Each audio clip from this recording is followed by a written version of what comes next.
Lil Jeff took the lives of two young boys confessed to avenging Z-Money by eliminating a rival gang member, and then went live just minutes later calm, emotionless, and fueled by adrenaline, almost proud of what he had done. He had a streak of violence, and it continued until his own life was taken. What went down? How did he confess? Let's get into it. Admission of murder. Lil Jeff, also known as Bloodhound Lil Jeff, was a rapper and gang member from Chicago's East Side who gained notoriety for openly admitting to murders on social media.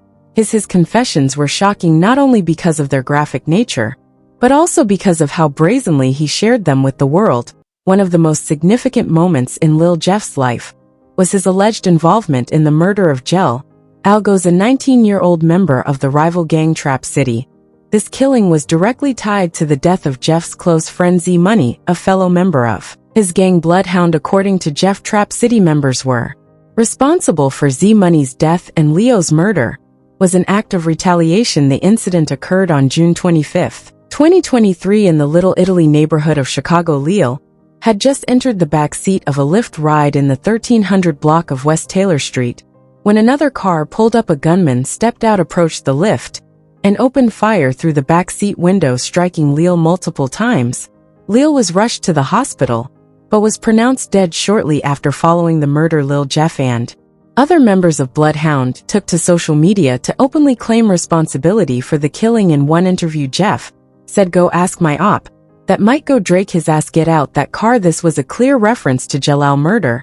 He also stated that the killing was to get back for Z-Money's death, emphasizing that the loss of his friend had made him see red and pushed him to take violent action. Jeff's admission was not subtle. He and his crew used social media to taunt their rivals, posting videos and comments that left little doubt about their involvement in Leo's murder. This level of self-snitching was unprecedented even in the world of drill music, where artists often rap about real-life violence. Jeff's brazen behavior drew attention, but it also put a target on his back. Another shocking moment in Lil Jeff's life was his alleged involvement in the January 26, 2024 double murder of Monty aka Monterio Williams and Little Rob aka Robert Boston. Monty, a 17-year-old member of the rival gang BKN, and Little Rob, a 16-year-old, were standing outside their school, Innovations High School, when a group of gunmen pulled up in two cars and opened fire. Both teens were struck multiple times in the chest and were pronounced dead at the hospital. What made this crime particularly chilling was Lil Jeff's response. Instead of staying silent,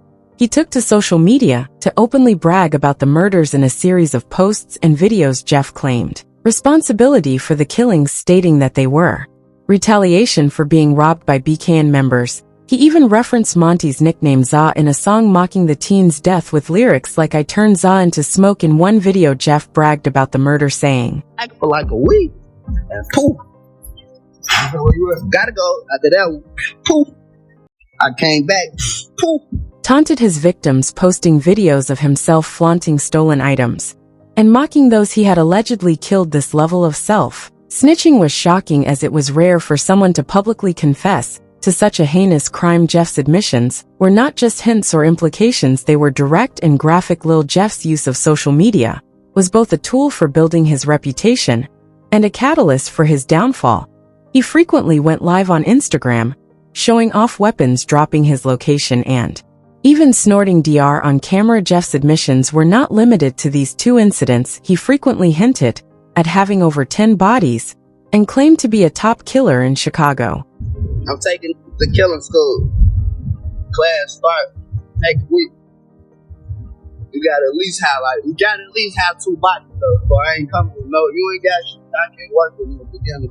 The statements, combined with his social media activity, painted a clear picture of a young man who was deeply entrenched in violence and unafraid to flaunt it. Lil Jeff's actions on social media and his admission of murder made him a target in the streets of Chicago, where gang violence is rampant. Having a reputation as a top killer can be both a badge of honor and a death sentence. Jeff's brazen behavior drew the attention of rival gangs, law enforcement, and even his own allies, who may have seen him as a liability. On June 8, 2024, Lil Jeff's life came to a violent end.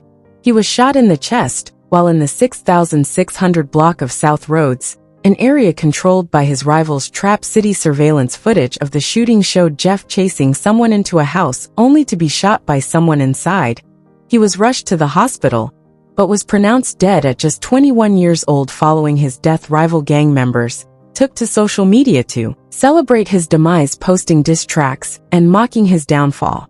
Meanwhile, those close to Jeff mourned his passing, but the reality was clear that his lifestyle and actions had caught up with him. IG Live, after killing 2 young boys on January 26, 2024, bloodhound Lil Jeff went live on Instagram just 18 minutes after a double murder that left 2 young boys dead. The victims, Montario Williams and Robert Boston, were gunned down outside their school, Innovations High School, in broad daylight. The shooting was brutal and calculated, with witnesses reporting that the gunman let off dozens of shots before fleeing the scene. What followed was one of the most shocking moments in Chicago's drill scene. Lil Jeff's IG Live, where he openly bragged about the murders and taunted his victims. The IG Live video, which lasted just under 30 seconds, begins with Lil Jeff sitting in the driver's seat of a car. He's wearing a black jacket and a tactical vest with the slogan "Spraying and Praying," which is often used in gang violence to describe shooting lots of bullets and hoping they hit the target. The vest is a clear sign that Jeff is ready for violence and not hiding it. Some people pointed out that the vest showed he knew exactly what he was doing that night. Jeff's demeanor is calm but intense, with an adrenaline-fueled energy that suggests he's just come from a high-stakes situation. His eyes are wide and his movements are erratic, as if he's still riding the adrenaline high from the shooting. Jeff's outfit also grabbed attention. In the passenger seat sits T-Slip, another member of Jeff's crew. He's wearing a mask that covers most of his face, but his body language suggests he's just as hyped up as Jeff. A third individual sits in the back seat, his face fully exposed. This carelessness has led many to think he might have played a smaller role in the shooting, but being in the car right after the murders is hard to ignore. The video kicks off with Jeff rapping to a drill song blasting in the background. The hard-hitting lyrics and heavy bass create a chaotic vibe. Drill music often talks about real-life violence and gang activity, and Jeff's wide-eyed stares and restless energy make it clear he's still riding the adrenaline rush from the shooting, almost like he's proud of what just happened. Many people said the music made the whole life feel like a scene from a movie, but in reality it was all too real. Lil Jeff's IG Live gives a raw and unfiltered glimpse into his mindset right after the murders. Jeff also went live sometime later and said, "I went black for like a week and poof, where you at got to go after that? Poof, I came back, poof." This line stands out the most because Jeff is basically admitting to the murders. He uses slang to describe how he disappeared for a week before carrying out the hit. The word poof, which means to kill someone, makes the whole thing even more chilling.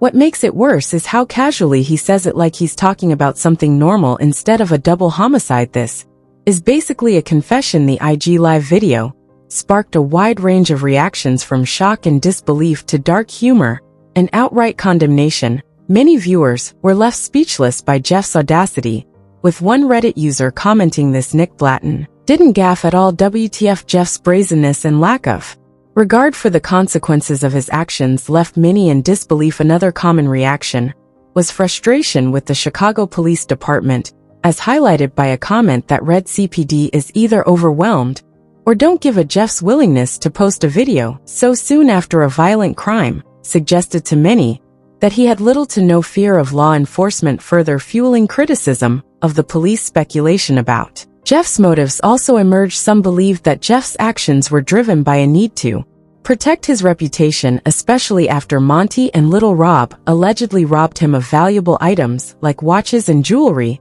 This act of disrespect reportedly pushed Jeff to retaliate, leading to the fatal confrontation. The absurdity of the situation was also not lost on viewers. Many pointed out how Jeff's immediate posting of a video referencing the murders raised questions about how he wasn't swiftly apprehended by authorities. The streets of Chicago have long been a battleground for cycles of violence, retaliation, and loss. The city was shaken by another senseless act of gun violence that claimed the lives of 2 teenagers, 16-year-old Robert Boston, known as Lil Rob, and 17-year-old Montario Williams, also called Monty. The tragedy unfolded around 12:25 p.m.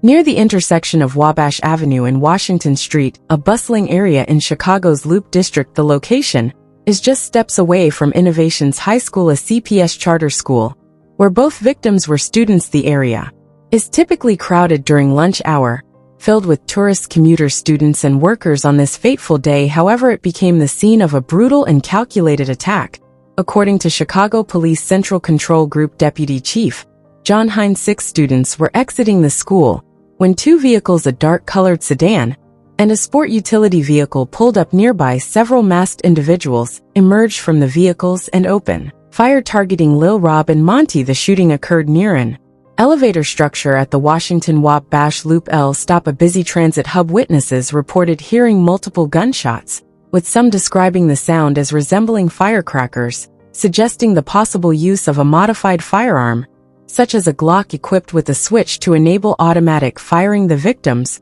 were struck multiple times, with Lil Rob sustaining gunshot wounds to his chest and Monty being hit in the right hip and chest. Despite immediate efforts by paramedics to save their lives, both teens were pronounced dead at Northwestern Memorial Hospital. A third victim, Baroness Vargas, a bystander, was grazed by a bullet that tore through her jacket sleeve.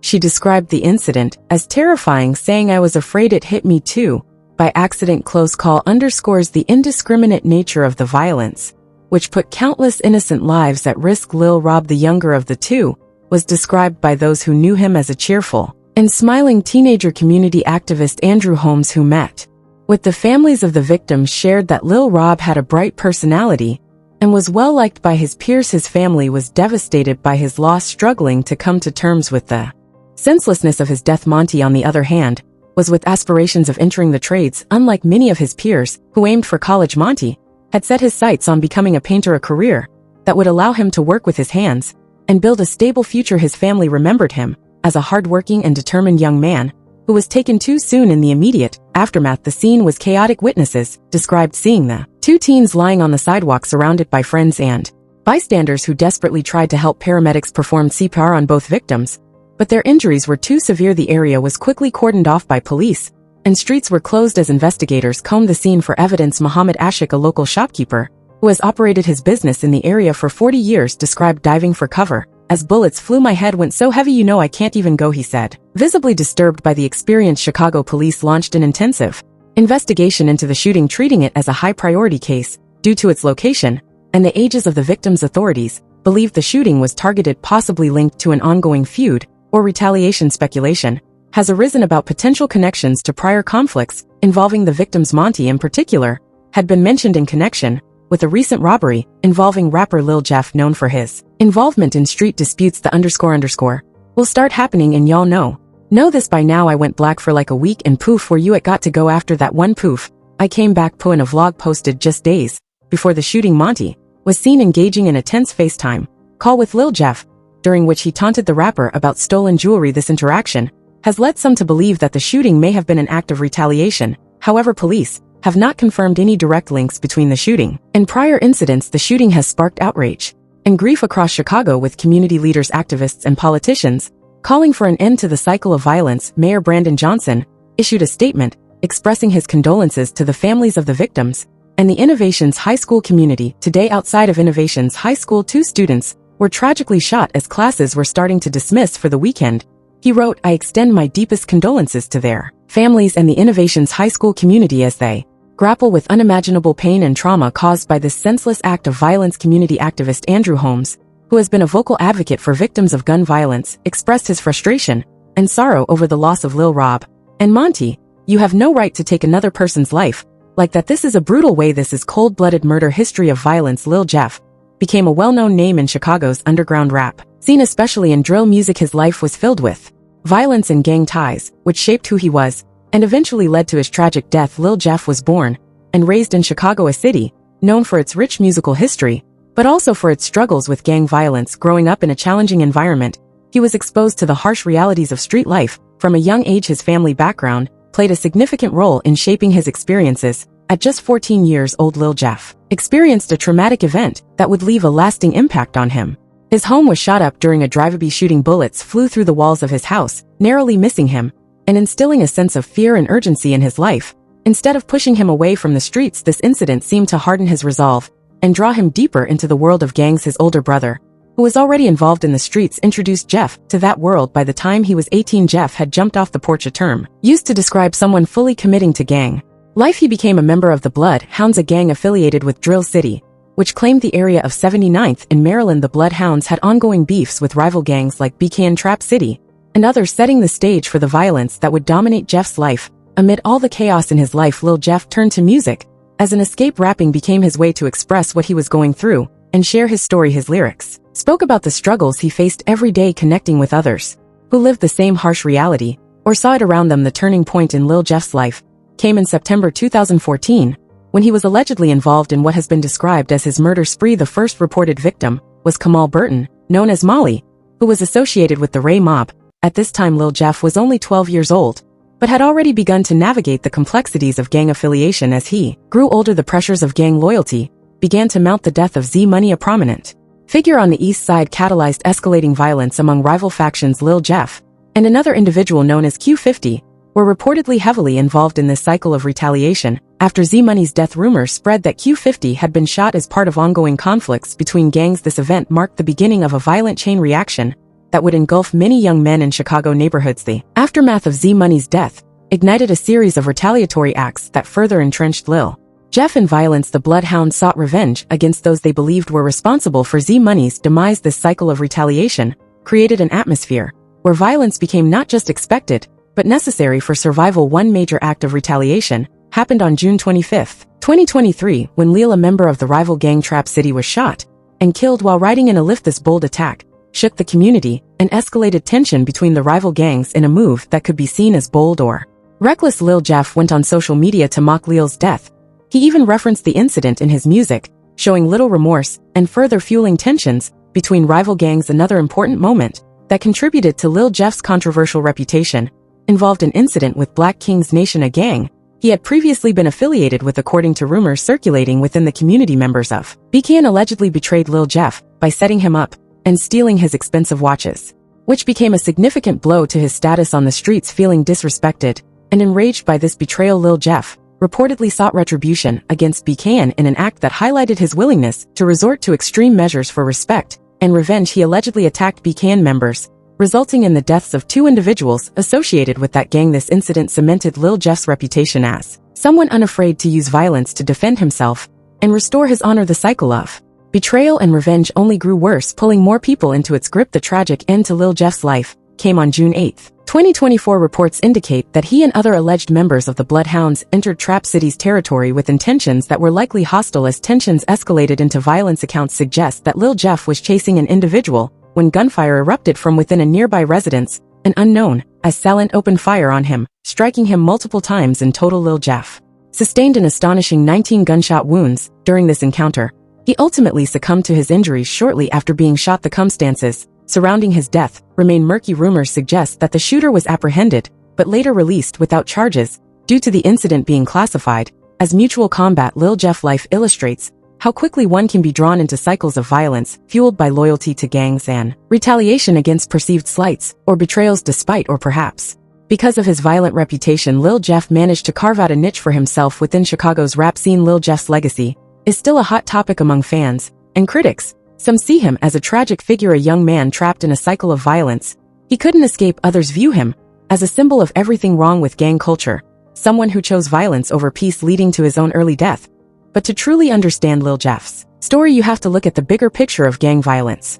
In Chicago, the city has battled crime and gang activity for decades, with neighborhoods often divided by gang lines. These rivalries can turn deadly in an instant. Drill music, which emerged in the early 2010s, became the soundtrack of these streets. Artists used their music to share real stories of survival, loss, and life in the trenches. While some praised the drill for its raw honesty, others blamed it for glorifying violence and fueling the cycle of crime. Lil Jeff was shaped by the streets and found his voice through drill music. But in the end, the life he rapped about took him. This was all from our side. Thanks for tuning in. If you enjoy our content, our newest videos are just a click away.